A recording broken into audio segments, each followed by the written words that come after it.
আজকে আমি যেটা বানাবো সেটা আমরা হামাশাই দোকান থেকে কিনে আনি। আজকে আমি বানাবো মাস্টার্ড পাউডার বা সর্ষে গুঁড়ো। বাড়িতে কিভাবে সহজেই বানিয়ে সেটাকে স্টোর করে রাখা যায় সেটাই তোমাদের সঙ্গে শেয়ার করব। নমস্কার বন্ধুরা, আমি জলি, তোমাদের সবাইকে স্বাগত জানাই আমার রান্নাঘরে। আর এই স্টোর করার জন্য কি নিতে হবে সেটাও আমি তোমাদের সঙ্গে শেয়ার করছি।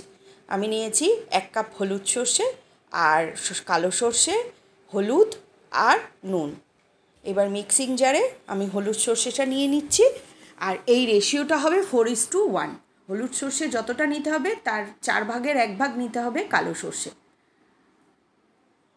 আর যারা কালো সর্ষে খায় না তারা এই হলুদ সর্ষেটা দিয়েই করবে।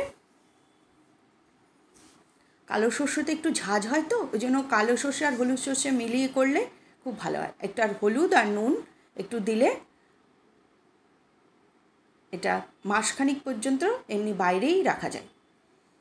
আর হলুদ নুন দিলে সর্ষে বাটা খুব ভালো হয়। এটা আমি একদম মিক্সির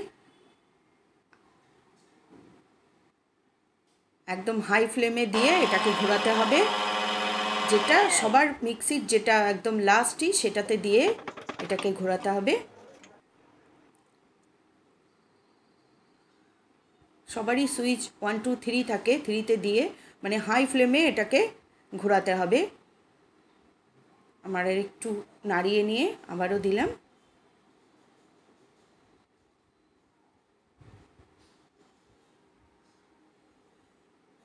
এই যে একদম মিহি একটা গুঁড়ো হয়ে গেছে।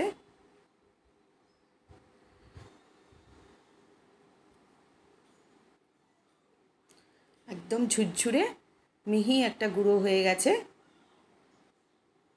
এটাকে একটা প্লেটে ঢেলে, একটু গরম থাকে, মিক্সিতে গুঁড়ো করলে গরম থাকবে, সেটাকে একটু ঠান্ডা করে নিতে হবে।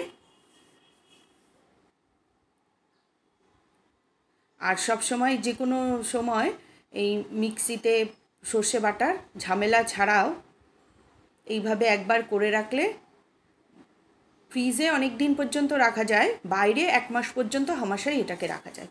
এই যে আমি বাটিতে নিয়ে জল দিয়ে, ঠিক বাজারের গুঁড়ো সর্ষে এনে আমরা ঠিক যেভাবে খানিকক্ষণ ভিজিয়ে রেখে তারপরে আমরা ইউজ করি, এটাও ঠিক সেম প্রসেসেই করতে হবে।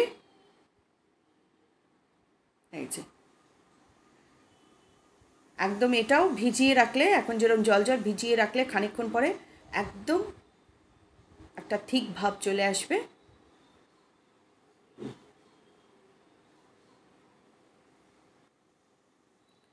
এবার এটাকে, এই গুঁড়োটাকে আমি স্টোর করে রাখবো একটা পরিষ্কার শিশিতে, কাচের শিশিতে এটাকে। আর ফ্রিজে রাখলে তো এটা অনেক দিন পর্যন্ত স্টোর করা যায়। আর এইভাবে 1 মাস পর্যন্ত বাইরে এটাকে আমি এইভাবে অনেক সময় ইউজ করি, তাই ভাবলাম তোমাদের সঙ্গে শেয়ার করি। এই টিপসটা ভালো লাগলে তোমাদের আমার চ্যানেলটাকে লাইক ও সাবস্ক্রাইব করে আমার পাশে থেকো।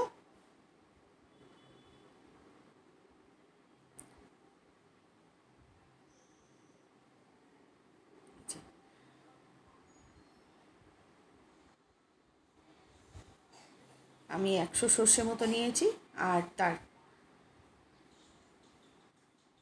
4 ভাগের 1 ভাগ নিয়েছি কালো সর্ষে। হলুদ সর্ষে কালো সর্ষে মিলিয়ে রেখে দিলাম।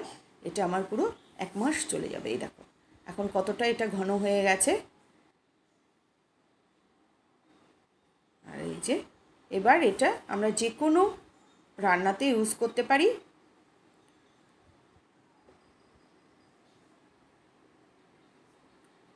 আমার এই আজকের টিপসটা তোমাদের কেমন লাগলো তোমরা জানিও।